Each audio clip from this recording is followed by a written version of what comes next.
Musisi Anji Manji akhirnya angkat bicara mengenai tudingan selingkuh dengan istri rapper seksi GOAT, Juliette Angela.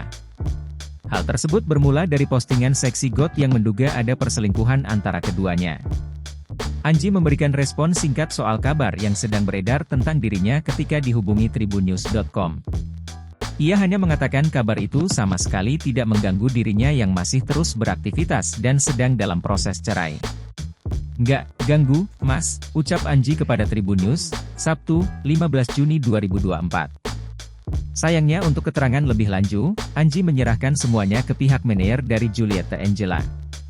"Tanya ke manajernya Jello saja Mas," kata Anji. "Dia yang tahu semuanya," terangnya. Anji disebut jadi selingkuhan Juliette dengan dalih bikin lagu bersama. Hal itu dibeberkan oleh seksi GOAT di media sosialnya. Seksi GOAT mengunggah screenshot pesanan tiket ke Bangkok atas nama Anji dan Juliette. Pemilik nama Juliette Angela Ermestine sendiri juga tak asing lagi di telinga pencinta lagu keroncong. Juliette Angela dikenal sebagai penyanyi keroncong dengan nama panggung Jello. Ia juga menamai dirinya sendiri sebagai Queen of Keroncong.